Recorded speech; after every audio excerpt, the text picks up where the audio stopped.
Ассалбек, урматтуу мекендештер, урматтуу телекөрүүчүлөр. Сиздер менен кайрада 30 күн орозодо 30 күн теле долбоору. Орозоңуздарды Кудайым кабыл кылсын. Кандай тилек, максаттар болсо, ошолорго Кудайым өзү жеткизсин деп баштайбыз. УТРК чүйдө орозодо 30 күн теле долбоору. Сиздердин кызматыңыздарда Темирлан Акматов. Бүгүн сиздер менен Кудай буйрса биз кыямат күндөгү амалдардын абалы жөнүндө сөз кылабыз. Биздин ушул темага жооп берүү үчүн дин алымы, дин таануучу Расул Акрам Ислам институтунун ректору Үметов Садирдин дамбыла келген. Ассалам алейкум. Алейкум ассалам ва рахматуллахи ва баракатух. Рахмат. Сизге кабыл болсун. Элиңиз менен амандашып алсаңыз. Бисмиллахир-рахманир-рахим. Ассаламу алейкум ва рахматуллахи ва баракатух. Урматтуу момун мусулман бир туугандар, баарыңыздардын кармаган орозоңуздарды Кудайым кабыл эткен болсун. Кылган дуа тилектериңиздерди, койгон максатыңыздарды Кудайым кабыл этип, бул дүйнө акыретиңиздерди Кудайым абад кылган болсун. Жакшы устаз. Бүгүнкү тема өтө бир чоң актуалдуу темалардын бири. Ушу элге бир агартуусуна салым болот деген ойдобуз. Темага токтолуп берсеңиз. Негизи эле биз ушул бир жерден экинчи жерге сапарга барганда, же бир конокко барсак, ошондо ошол жерди таанып билгибиз келет да алдын алачы. Мисалы ушул ажылыкка же умрага азыр көбүрөөк ошол амал болуп жатпайбы? Умрага барганда эмне нерсе керек, кандай болот, канча акча кетет, кандай кийиниш керек, кандай тамак алыш керек деп баарын тактайбыз да. Ошол сыяктуу эле бул ааламда жашап жаткандан кийин эртең акыретке барганда, кыямат күнүнө барганда ал жакта абал кандай болот? Ошол жака биз бир көчүп өтүшүбүз керек да. Пайгамбарыбыз айтат го: "Хасибу анфусакум кабла ан тухасабу" дейт да. Өзүңөрдү өзүңөр эсеп китеп кылгыла, силерди эртең күнү кыяматта эсеп китеп кылганга чейин дейт. Же болбосо башка бир хадисте айтат: "Муту кабла ан тамуту" дейт. Мааниси силер өлгөнгө чейин өлгүлө дейт да. Өлгөнгө чейин бир өзүңдү элестетип көр да, мындай бир жаназага барып калдыңыз, үйдө олтуруп, азыр мен Азраил периште келип жанымды ала турган болсо, кыяматка кетип жатам, ошол сапарга, түбөлүктүү сапарга кетип жатамын. Ошол жакка мен канчалык даярмын? Ал жакка эмне нерсе алып барышым керек эле? Кандай абалда барышым керек? Ал жакта эмнелер болот? Эмнелерден сурайт менден? Деген сурактарды, суроолорду өзгө коюп, даярбызбы же даяр эмеспиз дегендей өзүбүзгө ошол кыямат күнүндө бир чагылдырып көрсөтүшүбүз керек да. Ошон үчүн мен азыркы эфирден пайдаланып, жалпы момун мусулмандарга кайрылып айта турган нерсем, бир көз ирмемди өзүбүздү бир элестетип көрүшүбүз керек. Могул кыямат күнүнө биз барып калдык, ошол жерде эмне нерсе бизден талап кылынат. Пайгамбарыбыз саллаллаху алейхи ва саллям өзүнүн хадистеринде айтат: адам баласы ал акыретке барганда 4 нерседен суралмайын кадам таштабайт дейт да. Ошонун биринчиси өмүрүңдөн дейт. Экинчиси ошол кайра эле жаштыгыңдан дейт. Үчүнчүсү кайдан мал алдың, байлыкты кайдан жыйнадың, кайсы жол менен, жана аны кайсыл жолго, кайсыл амалга, кайсы жумушка жумшадың деген суроо берилет экен да. Эми эртең күнү кыямат болгондо адам баласы өкүнө турган эң бир чоң өкүнүчтөрдүн бирөөсү Темирлан агай эме экен да, садака экен.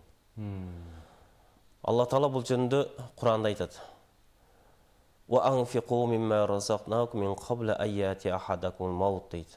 Силерге бир өлүм келгенге чейин дейт. Өлүм келгенге чейин садака берип калгыла дейт. Садака бербесең эмне болот десе, Алла Таала ошону кыяматта боло турган абалыбызды бул дүйнөдө айтып жатат. "Фаяқула робби лаула аххартани ила ажалин қариб" дейт. Аллахым, мени ушул дүйнөдө убактымды бир аз кечиктирип турганыңда дейт, өлүмдү алып келбей турганыңда дейт. "Фа асаддака ва акун минас салихин" мен садака берип, сенин салих бир пендең болуп туруп алдыңа келет элем деп өкүнөт экен да. Бир чоң өкүнүч, ушул садаканы биз көп маани бербейбиз да. Бирок кыяматка барганда, кабырга жатканда эң биринчи өкүнүч ушул болот экен. Эмне үчүн десе, уламалар ушул аяттын түшүндүрмөсүндө, тафсирлеринде айтат да. Адам баласына эң кымбат нерсе бул дүйнөдө ушул өмүр экен да. Адам баласы эң кымбат нерсесин, өмүрүн азыр карап көрсөк, ушул бир аз эле балагатка жетип, акыл эсине кирип калгандан кийин адам баласы ушул акча, байлыктын артына түшөт экенбиз да. Артына түшүп болгон эң бир чоң неематың, ушул байлыгың, өмүрүң болсо, ушул дүйнөдөгү бир байлыктын артына чуркап ошону колго алып келемин деп артынан түшүп бара жаткан сайын бул өмүр кыскарып баратат экен да. Өмүр улам кыскарып жатат. А сен болсо ал байлыкка чуркап бара жатасың. Бир машина алдың, экинчи чоңураак машина көрүнөт. Бир үй алдың, экинчи үй көрүнөт экен. Бир жерден жер алдың, экинчи жер көрүнөт экен да. Ушинтип атып жанагы байлык топтой берет экен адам баласы. Байлык болгон чаңкоо, баягы адам баласы суусайт экен дагы, ошол суусундук канбайт экен да эч качан. Улам чуркайт, бул жактан жанагы Кудай Таала берген единица өмүр түгө бара жатат да. Билинбейт. Ал жага чуркап кетип жатасың. Жанагы суусап аткан адам чуркасаң, ого 5 метр суусайсың да. Туурабы? Ого 5 метр суусайсың чуркаганда, мисалы. Спорт менен машыкканыңда мисалы. Ошол сыяктуу дейт, адам баласы дүйнөгө болгон суусоосу, чаңкоосу канчалык чуркаган сайын ого 5 метр күчөйөт экен дагы, бул жактан өмүр кыскарып кете берет экен да. Бир вакытта бул ойлойт да, бул машина меники, бул там меники, бул бизнес меники, бул магазин меники, бул меники деп ушунчалык бара жаткандан кийин бир вакытта өлүм периштеси келип туруп, жанды алган учурда караса, тиги алдындагы байлыкка жетмек ал жакта турсун, бул меники деген нерсеси дагы өмүрүнүн бүт баарын, жаштыгын баарын, ден соолугун баарын каржылаган байлык дагы унук эмес болуп чыгат да. Бул дүйнөдө калып кетип жатат, өзү жалгыз акыретке, кыяматка сапар аттанып жатат да. Ошол учурда ушунчалык өкүнөт экен дагы адам баласы өкүнүп кетип, бүткүл өмүрүн ушундай бир нерсеге каржыладым, ал меники эмес болуп чыкты дейт да.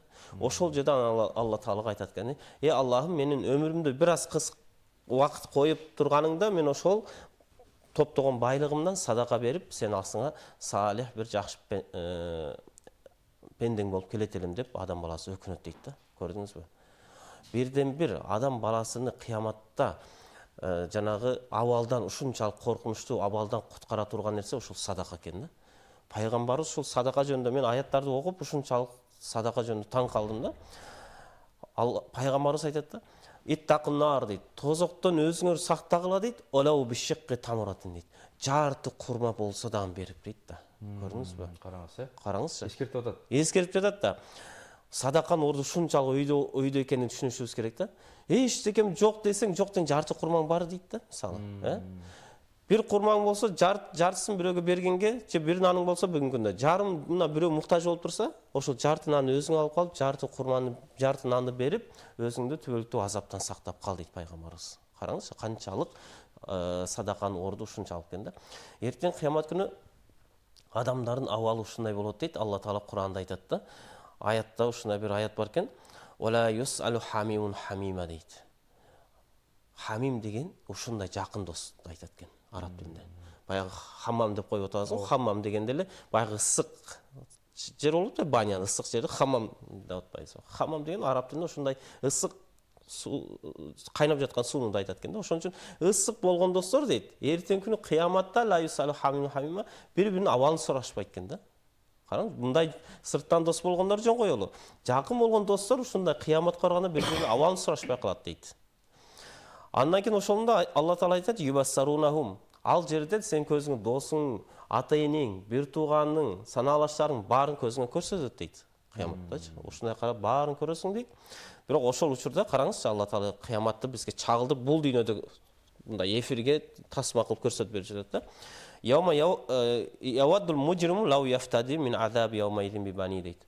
Ошондо баягы күнөө жасаган адам бул дүйнөдө тоң моюндук кылган адам ушундай жакшы көрөт дейт. Ушул тозоктун, кыяматтын азабынан кутулуу үчүн өзүнүн баласын издейт экен. Балам кайда деп. Баласын эмне үчүн издейт десе, Алла Таала айтат: баласын таап, ошол баласыны ошол азапка төлөп, мына мен көрө турган азаптын ордуна менин баламды ал деп баласын түрткөнгө баласын издейт дейт. Караңызчы, эң бир жакын адамың балаң болот экен да. Балаңы ошончо мээнет кылдың, өстүрдүң, жедирдиң, чоңойттуң, окуттуң, анан кыяматта барып карасаң ушундай Кудай сактасын бир азапка дучар болуп аткан учурда адам баласы ошол жерде өзүнүн баласын издеп, баламды түртүп, тозоктон кутулсам экен деп издейт дейт. Андан кийин васахибати ва ахи дейт. Андан кийин баласы болбогондон кийин аялын издеп калат экен, өмүрлүк жарын. Аялдар күйөөсүн, эркектер аялын издейт экен да. Ушу чогуу жашадык элек. Ошону мен ушул жака түртө салып туруп, ушуга азаптын ордуна төлөп салайын дагы, мен кутулуп чыгып кетейин дейт экен да. Сиз да бирөөдөн карыз болсоңуз, мисалы, Карысыңыз улам сурап жатат, эчтеке таппай калгандан кийин акыры эмне кылабыз? Жашап аткан үйүбүздү түртүшүбүз мүмкүн да. Могу үйүмдү алып, банктан жана кредит алганда ушундай болуп жатпайбы? Ооба. Үйүн алдырып коюп жатат. Же болбосо айдап жүргөн машинеңди бергенге даярсың. Мисалда, ошондо ал жакта сизде машинеңиз жок, үйүңүз жок, акчаңыз жок, байлык калды бул дүйнөдө. Болгон нерсе балаңызды издейт экенсиз да, биринчи. Экинчиси ошол аялын издеп калат дейт, жубайын. Үчүнчүсү ахи дейт, бир тууганын издеп калат экен да. Бир тууган агаң, иниң, карындашың, эжең болсо ошону карап, ошону мен ушул азапка, курбандыкка чалсам деп калат экен адам баласы. Караңызчы, ушунчалыкка чейин дейт. Андан кийин эмне кылат десе, алар да болгондон кийин ушул алысыраак тууган уруктарын издейт экен. Тайкең, байкең, бөлөң, эмне, жээниң ошолорду издейт дейт. Андан кийин кала берсе дейт, оман фил арзы жамиятын маюнжи дейт. Жер бетиндеги бүткүл адам баласын баарын курбандыкка чалып туруп, мен ушул азаптан кутулайын деп адам баласы кыяматта ушундай абалда каласың дейт. Көрдүңүзбү? Ошондой. Эми ушундай абалдан кутулуунун жолу эмне? Алла Таала ушул абалды түшүндүрүп айткандан кийин ушундай бир абал болот, сен балаңды курбандыкка чалганга чейин барасың. Же болбосо Абаса сүрөсүндө айтат, ал жерде ата энеңден качасың дейт. Бир тууганыңдан качасың, балаңдан качасың, аялыңдан качасың, ушундай бир күн келет дейт да. Эми мен эртең күнү бала чакамдан, аялымдан, бир тууганымдан качпаш үчүн, же болбосо аларды курбандыкка чалбай, кайра алардын колунан жетелеп бир бейишке алып кетип турган да бир жол барбы десеңиз, Алла Таала ооба дейт. Кандай жол? Ал кандай жол? Ал биринчиси Алла Таала ушул Куранда айтат, иллал мусаллин дейт, намаз окуган инсандар дейт. Көрдүңүзбү? Ушундай абалда бири-бирин курбандыкка чалып, ата энеден, бала атадан кача турган күн келет, бирок кимдер качпайт? Кимдер бири-бирин курбандыкка чалбай кайра бейишке тартат десе, иллал мусаллин, намаз окугандар дейт. Намаз окуп, кандай намаз окуйт десе, алладинахум ала салатин даим, дайыма намазга бекем болгон инсандар дейт да. Бирди окуп коюп, бирди окубай койгондо болбойт экен да. Дайыма намазга бекем болуш керек экен да. Биринчиси ушул дейт. Андан кийин ушундай бир инсандар дейт, өзүнүн малында башкалар үчүн бир үлүш ажыратып койгон адамдар деп бар экен да. Мисалы, кээ бир уламалар айтат, малыңды байлыгың үчкө ажыратып кой дейт. Бир бөлүгүнү ушул күнүң жашооңо, бир бөлүгүнү балдарыңдын келечегине, бир бөлүгүнү ушул жанагындай муктаж адамдарга дейт. Берешен, жомарт адам болуп туруп, ошондой бир адамдарга ажыратып коюш керек экен да. Ушинтип үчкө бөлүп койгон адамдар, мисалы, эртең күнү кыяматта ушундай бир эмеден алыс болот дейт. Анан кандай инсандар десе, дагы ушундай ваадасына, аманатка бекем болгон инсандарды айтат экен да. Ошолор дагы эртең ушундай абалда калышпайт экен да. Аманатты сизге бирөө бир аманатын таштадыбы? Ошол аманатка кыянат кылбашыбыз керек. Пайгамбарыбыздын эң бир чоң сыпаты аманатка бекем болгон. Жана дагы ушул ваадага бекем болуу дейт да. Сизге бир ваада бердим, болду, ошол ваадамды бекем турушум керек экен да. Вааданы берип коюп, анан карыз алдың, бирөөдөн бир айда берем деп койдуң, бир айдан кийин анан экинчи ай, үчүнчү ай ушинтип кете берген. Бул дагы эртең кыяматта адамдын акысына кирген болуп калат экенбиз. Эң чоң кыйынчылык кыяматта ушул адамдын акысына кирип кетүү экен да. Бири-бирибиздин акыбызга кирип алат экенбиз дагы, анан кыяматта бири-бирине кача берет экенсиң адам баласычы. Ошон үчүн ушул нерселерге көңүл бурушубуз керек экен. Анан эртең кыямат күнү жакшы адамдар, бейиштик адамдар, тозокко түшүп аткан адамдардан сурашат экен да. Сураганда айтат экен, "Мәсәләкәкум фи сақар", силерге эмне нерсе себеп болду ушул тозокко түшүп калганыңарга десе, тиги тозокко түшкөн адамдардын сөзүн бул дүйнөдө Алла Таала айтып жатат да, ушундай деп айтасың, ошону кылба депчи. "Қалу лам наку минал мусаллин" дейт. Биз намаз окуган жокпуз дейт экен да. Тиги дүйнөдө жана айтпадыкпы? Кимдер кутулат десе, намаз окугандар. Намаз окубай калдым экен. Болду, ошол эле десе, жок. "Олам наку нутаймул мискин", колунда жок кедей инсандарга биз тамак бербей койдук дейт экен да. Көрүңүз, ушул эки нерсени айтып жатат. Эми Фажр сүрөсүндө дагы карасак, адам баласы өзүнү Кудай мени кордоду, ишим болбой жатат дегендер бар го. Мен эле оор үй берем билбейм, ишим жүрүшпөйт дегендер да бар да. Дегендерге Алла Таала айтат, "Калла" дейт. "Мен сени кордогон жокмун" дейт. "Балла тукримуна ятим", сен жетимдин акысын бербей жатасың дейт. Көрдүңүзбү? "Вала тахаддуна ала таамил мискин", колунда жок инсандарга сен бири-бириңди үгүттөп, даават кылып, "Кел бир тууганым, менин кошунам бар, чет жакта бир айылда бир кыйналып жаткан бир үй бүлө бар, ошого жардам берейли" деп, сен бири-бириңди үгүттөй койдуң дейт да. Көрдүңүзбү? Садака, кайрымдуулук иш ушунчалык эртең кыяматта бирден бир тозоктон куткаруучу амал ушул экен. Бирок тилекке каршы биз ушул садаканы берүүдө карасаңыз, мисалы, биз өзүм ушул медресе мечитте сабак берип иштеп калгандыктан көрүп башыбыздан өтүп жатат да. Мисалы элден кайыр сурап, мечиттин ремонтуна же медресенин ремонтуна же мечиттин газын, светин төлөп коелу, бир туугандар келгиле жардам бергиле десең, кече январь айында да ушул нерсе кайталанды да. Таксыр түшүнүп атабыз, жардам бериш керек, бирок ушул январь ичи бизде сезон болбой жатат, соода болбой жатат деген нерсени уктук да. Бирок эмне үчүн сен могул 11 айды эске албайсың? Февралдан баштап декабрга чейин Алла Тааланын нематыдан пайдаландың го. Бекер абадан пайдаландың, соодаң тим эле ашып болду да. Эми 1 ай болбой калса, ошол нерсени айтып жатабыз да. 1 ай болбой калса, соода жок дейсиң. 11 ай бою сен канча акчаны камдап койдуң го. Ошол жактан берсең болбойбу Алла үчүн? Алла үчүн дегенде деле ал өзүң үчүн чын-чынына келген. Мечит үчүн, медресе үчүн, бир жарды үчүн деп сурайбыз. Бирок өзүңүн түбөлүк жашооң үчүн болуп атат да. Өзүңүн күнөөңдү пайгамбарыбыз айтат да. Садака берүү, отту суу кандай өчүрсө, садака берүү ошол күнөөнү ошондой өчүрөт дейт да. Эми сен өзүңдүн күнөөңдү өчүрүп калып, кыяматта өкүнбөш үчүн сага бирөө кайрылып жатат да. Бир колуна жок бир адам келди, же мечит медресеге жардам деп сураса, сен келесиң дагы кишиге акча берсең бересиң, бербесең токтоп калып атасың. Бул өзүң канчалык кыянат кылгандыктан. Түбөлүктүү жашоого бара жатасың, өмүрүң түгөп бара жатат, акчаң калып жатат, дүйнө байлыгы. Буну бирден бир сен өзүң менен алып кетүүнүн бир эле жолу садака менен зекет берип алып өтүшүң керек да, жашооң аркы түбөлүктүү жашоого өтүш. Ошон үчүн мен момун мусулман бир туугандарыбыздын баарына айтып кетерим, ушул айда садаканы ушунча беришибиз керек. Пайгамбарыбыз айтат, ушул Рамазан айында катуу соккон шамалдан дагы эмне жомарт болгон дейт, берешен болгон дейт да пайгамбарыбыз. Эми ошон үчүн ушул улуу Рамазан айында ушунчалык берекелүү ай болуп жатат. Алла Таала ушундай ар бир амалыңарды кабыл кылайын, 100 эселеп, канча эселеп берейин. Улуу Рамазан айында бир түндү коюп койдум, 1000 айдан артык деп. Анан бул жерде бир нерсени эскертип кетейин. Ушул Рамазан айында биз ушунчалык бир аз ойгонот экенбиз, бир аз садакалар берип калат экенбиз, Рамазан чыккандан кайра токтоп калат экенбиз да. Максат эмне десе, максат Рамазан айынын өзү максат эмес экен да. Максат эмне десе, тиги 11 ай максат экен, агай. 11 ай. Бул 1 ай жөнөкөй көнүгүү болуш керек экен да. Мисалы өзүн Акчыл Махмудовго окшогон инелерибиз көнүгүүнү жасап туруп, теги чемпион мирага чыгып атпайт төшөктүн үстүнө. Ал көнүгүүдө канчалык машыксаң, ал жакта сен өзүң көрсөтүшүң керек да.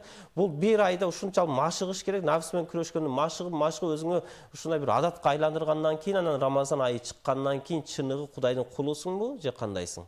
Шайтанга канчалык күрөшөсүң, ошолдо адам баласын өзүн көрсөтүш керек экен. Ошого ушул улуу Рамазан айында бир көнүгүүлөрдү аткарып, өзү жакшы бир кулк мүнөзгө тарбиялап, ошондой берешен инсан болойлу. Берешендүүлүк менен гана адам баласы эртеңки күнү акыретте иншалла бактылуу болот экен. Алла разы болсун.